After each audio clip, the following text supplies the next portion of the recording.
Welcome back again to the GSM workshop. The next car on this video is the 1970 Land Rover Series 2. Sorry about that. How far have I got, and the challenges I've had the last few weeks with this particular build. Again, this is basically a nut and bolt restoration of an iconic British car. And I'll do a walk around how far I've got with it. And what's held me up was I had to take the engine back out again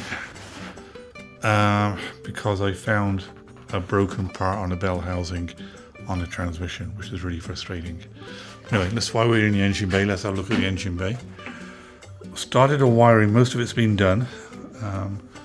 I've got a cover to put on there. It goes on there. Again, you can see all new brake lines. Everything's been repainted. A little bit dusty.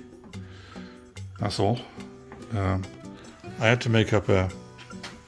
Again, let's put you out here.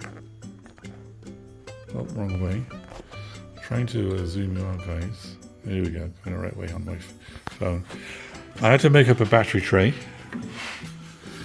I had no idea how it went in, so I designed my own battery tray along with the original air cleaner, oil bath air cleaner as well. Again, it's pretty, just a little bit dusty in places where I need to just blow things off. Everything's basically been rebuilt or new in here. Over on the got the cabin heater here. Original radiator, which I've painted. I've got a new grill for it, which isn't held in yet because I keep taking it in and out. Again, underneath is all been painted. Previous videos, you notice I've put new shock absorbers on. Headlights are in, and there's new bowls around here. Everything behind the headlight is brand new. New lights. We'll go around to the passenger side. A little bit darker on this side, unfortunately. Wheel rims have been painted.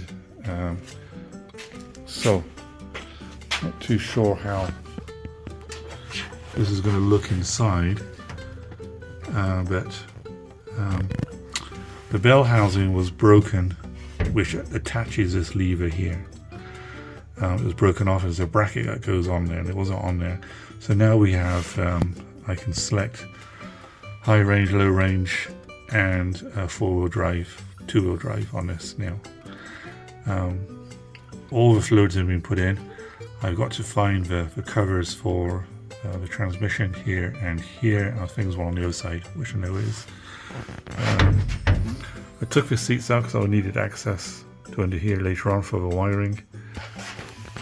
You can see the rat's nest of a wiring loom, which I've got to sort out this week. That's one of the next jobs on this one. You can't really see, but I had a cracked windscreen. New windscreen's been put in.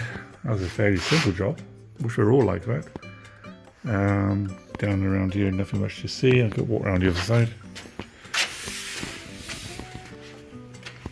This is just basically a walk around of progress. New hinge pins all around here. Can you see all new nuts and bolts? This is just the dust cover I'm using. Inside, nothing much to see really inside.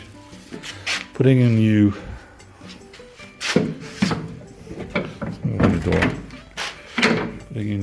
door seals here. Watch I don't bang anything with the door closing.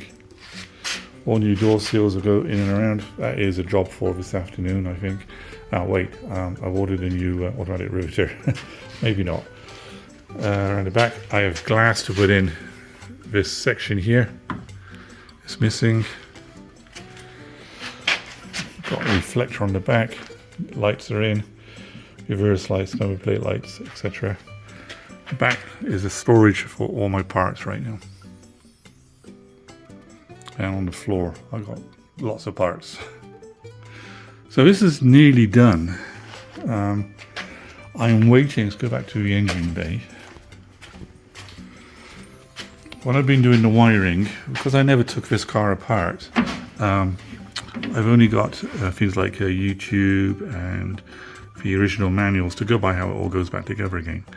So a lot of it is my own design, if you like.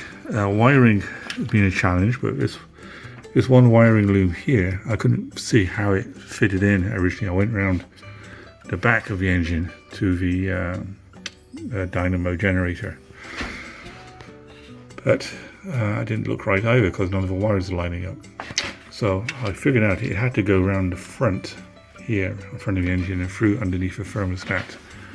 Then it goes into the dynamo generator here.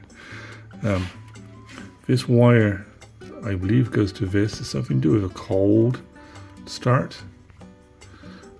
Need to figure that one out. If you know what it is, what it does, please tell me, because over this other side, which took forever to figure out. Again, YouTube is very handy. This wire here goes to a temperature sender, and you can just see there is a hole just there. Sorry it's dark. Just there where the temperature sender goes in, and I got that on order. It should be here this week. As soon as I've done that, I can put that in, and I can get coolant in here, and I want to start the engine. I might just hotwire the electrics over to just make sure it starts. Oh, talking about starting, I should show you as well.